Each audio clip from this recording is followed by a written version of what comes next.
Hello everyone, welcome back to my channel. And आज का जो हमारा ये सेशन होने वाला है या लेक्चर होने वाला है, इसके अंदर हम बात करेंगे हाई कोर्ट का एक इम्पॉर्टेंट डिसीजन, जो नाम क्या है उसका केस का। सबसे पहले तो सचिन अरोरा वर्सेस मंजू अरोरा 2023 का ही केस है ये। सो बेसिकली ये भी एक केस था जिसमें अडल्ट्री के एलिगेशन लगाए थे वाइफ ने हस्बैंड के ऊपर, एंड दूसरी तरफ हस्बैंड जो है वो अपना राइट क्लेम कर रहा था, राइट टू प्राइवेसी का। सो देखते हैं केस के अंदर था क्या।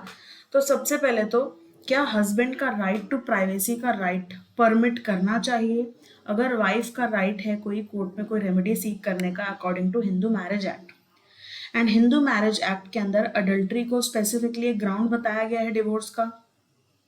तो क्या ये पब्लिक इंटरेस्ट में होना चाहिए कि कोर्ट जो है प्राइवेसी के ग्राउंड पर या राइट टू प्राइवेसी के ग्राउंड पर जो मैरिड मैन है उसके एड करने के लिए सामने आ रहा है ताकि उसकी मैरिज को बचाया जा सके, एंड जबकि वही मैरिड मैन जो है ना एक सेक्सुअल रिलेशनशिप में इन्वॉल्व है किसी और के साथ या सेक्सुअल रिलेशनशिप में इंडल्ज है आउटसाइड हिज मैरिज। तो क्या ये सही है? अब के S Puttaswamy case versus union of India या के एस पुत्तास्वामी केस को भी इस केस के अंदर रेफर किया गया था। सो बेसिकली के एस पुत्तास्वामी केस के अंदर क्या बोला था कि राइट टू प्राइवेसी जो हमारा है वो कॉन्स्टिट्यूशनली प्रोटेक्टेड राइट है, फंडामेंटल राइट है, इसकी प्रोटेक्शन होनी चाहिए। बट ये बोला था एब्सोल्यूट है? नहीं बोला था। सो बेसिकली ये हमारा फंडामेंटल राइट तो है बट एब्सोल्यूट नहीं है। इसके बाद आता है, अब देखते हैं कुछ बैकग्राउंड कि बेसिकली केस का बैकग्राउंड क्या था। तो कपल की मैरिज जो हुई थी वो हुई थी 1998 के अंदर, एंड 2022 में वाइफ ने डिवोर्स फाइल कर दिया।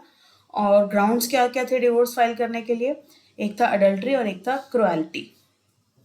सो ये एलिगेशंस लगाए थे वाइफ ने हस्बैंड के ऊपर कि उसके नाजायज संबंध हैं शादी से बाहर, और उसी नाजायज संबंध से उनका एक बच्चा भी है। तो जब तक फैमिली कोर्ट ने क्या किया था, यहाँ पे एक डायरेक्शन दे दी थी होटल वालों को, और बोला गया था इस एलिगेशन के बेसिस पे कि आप क्या कर दीजिए, आप जो भी सीसीटीवी की वहाँ की रिकॉर्डिंग है आप यहाँ पे कोर्ट में प्रोड्यूस कर दीजिए। तो जब तक फैमिली कोर्ट यहाँ पे ये डायरेक्शन दे रही है, एलिगेशंस को प्रूव नहीं कर देती हस्बैंड के अगेंस्ट, तो बेसिकली यहाँ पर जो वाइफ का केस है वो जीत ही नहीं पाएगी ना, क्योंकि जब तक वो प्रूफ नहीं कर देती अडल्ट्री, तो अडल्ट्री को प्रूफ कैसे करेगी? कुछ ना कुछ उसको एविडेंस पेश करने पड़ेंगे कोर्ट के अंदर। और एविडेंस के तौर पे क्या है? होटल की रिकॉर्डिंग या जहां पर भी उन्होंने रिलेशन बनाया होगा। इसके बाद आ जाते हैं दूसरी तरफ हस्बैंड क्या कह रहे हैं। अब वाइफ की तरफ से तो हमने देख लिया आर्गुमेंट क्या थे। दूसरी तरफ हस्बैंड जो है वो उनका ये कहना है कि एक बारी कॉन्सिडेंटली मैं अपने कोई फ्रेंड के साथ कहीं बाहर, मतलब मिल गई मुझे वो बाहर कहीं, और वो फ्रेंड जो थी वो अकेली नहीं थी, वो अपनी बेटी के साथ थी, और सेम टाइम पे उसी समय हमें एक सेम होटल पे रुकना भी पड़ा। तो ये उसी दिन का इंसिडेंट है। और कहा कि फैमिली कोर्ट जो है अगर इंक्वायरी कर रही है या डायरेक्शन दे रही है इंक्वायरी करने की तो ये गलत है।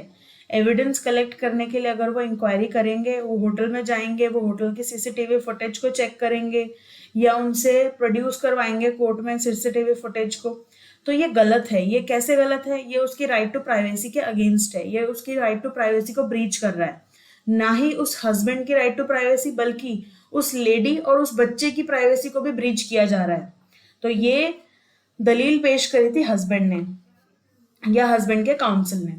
अब इसके बाद आता है कि कोर्ट ने हस्बैंड की पिटीशन को रिजेक्ट कर दिया। यहाँ पे कोर्ट ने क्या कहा था? कोर्ट ने कहा कि वाइफ जो है वो एंटाइटल्ड है कि वो एविडेंस जो है वो कोर्ट में पेश कर सकती है, और पेश करने के लिए section number 14 of family court act के अंदर उसके अकॉर्डिंगली जो भी उसको कहा गया है वो कर सकती है। तो बेसिकली यहाँ पे फैमिली कोर्ट जो है वो डायरेक्शन दे सकती है इंक्वायरी की होटल अथॉरिटी को, एंड बोल सकती है कि आप जो सीसीटीवी फुटेज की रिकॉर्डिंग है वो आप यहाँ पे प्रोड्यूस करिए। अब एक बार ये भी देख लो section number 14 of family court act क्या कहता है कि फैमिली कोर्ट रिसीव कर सकती है कोई भी एविडेंस जो उस मैटर को रिलेटेड में है, और वो उस मैटर के डिस्प्यूट जो भी कोर्ट सुन रही है ना, उस डिस्प्यूट को एफिशिएंटली डील करने के लिए वो जो एविडेंस है ना वो जरूरी है, और जरूरी के साथ साथ वो रेलिवेंट भी है, एडमिसिबल भी है अंडर इंडियन एविडेंस एक्ट। तो यहाँ पर तो अलाउड है ना फिर ऐसा एविडेंस। तो यही बोलता है फैमिली कोर्ट एक्ट का सेक्शन नंबर 14। इसके बाद अब कोर्ट का ऑब्जर्वेशन क्या था? कोर्ट ने यही ऑब्जर्व किया कि बेसिकली अडल्ट्री के चार्जेस लगे हैं हस्बैंड पर। अब जब हस्बैंड पर अडल्ट्री के चार्जेस लगे हैं तो प्रूफ करने के लिए जो रिकॉर्ड्स हैं वो हम हस्बैंड के मांग रहे हैं, ना कि उस लेडी के और उस बच्चे के।